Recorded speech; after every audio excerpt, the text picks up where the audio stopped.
It was a beautiful morning on the island of Sodor.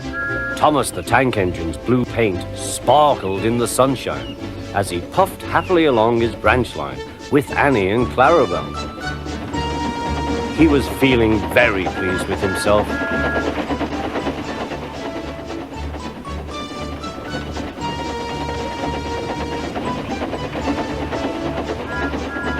"Hello, Thomas," whistled Percy. "You look splendid." "Yes, indeed," boasted Thomas. "Blue is the only proper color for an engine." "Oh, I don't know. I like my brown paint," said Toby. "I've always been green. I wouldn't want to be any other color either," added Percy. Well, anyway, huffed Thomas, "blue is the only color for a really useful engine. Everyone knows that." Percy said no more. He just grinned at Toby. Later, Thomas was resting when Percy arrived. A large hopper was loading his trucks full of coal. Thomas was still being cheeky. "Careful," he warned. "Watch out with those silly trucks." Go on, go on, muttered the trucks. "And by the way," went on Thomas, "those buffers don't look very safe to me." The last load poured down. "Help! I'm choking!" cried Thomas.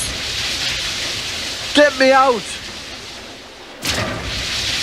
Percy was worried, but he couldn't help laughing. Thomas's smart blue paint was covered in coal dust from smoke box to bunker.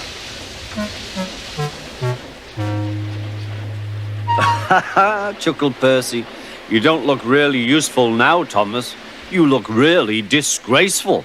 "I'm not disgraceful," choked Thomas. "You did that on purpose. Get me out."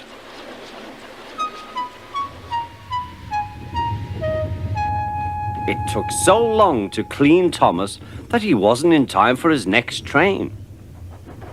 Toby had to take Annie and Clarabelle. "Poor Thomas," whispered Annie to Clarabelle. They were most upset.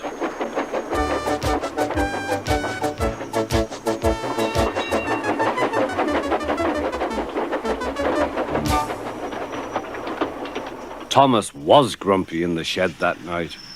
Toby thought it a great joke, but Percy was cross with Thomas for thinking he had made his paint dirty on purpose.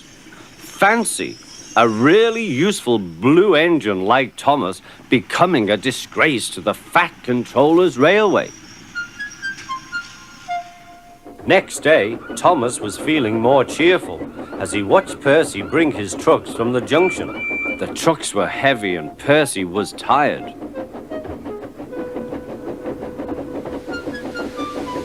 "Have a drink," said his driver, "then you'll feel better."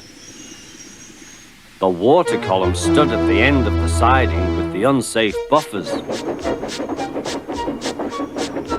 Suddenly, Percy found that he couldn't stop. The buffers didn't stop him either. "Oh!" wailed Percy. "Help!"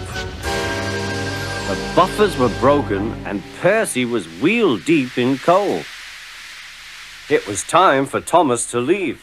He had seen everything. "Now Percy has learned his lesson too," he chuckled to himself.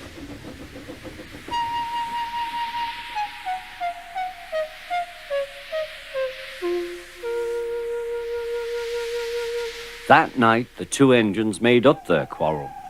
"I didn't cause your accident on purpose, Thomas," whispered Percy. "You do know that, don't you?" "Of course," replied Thomas, "and I'm sorry I was cheeky.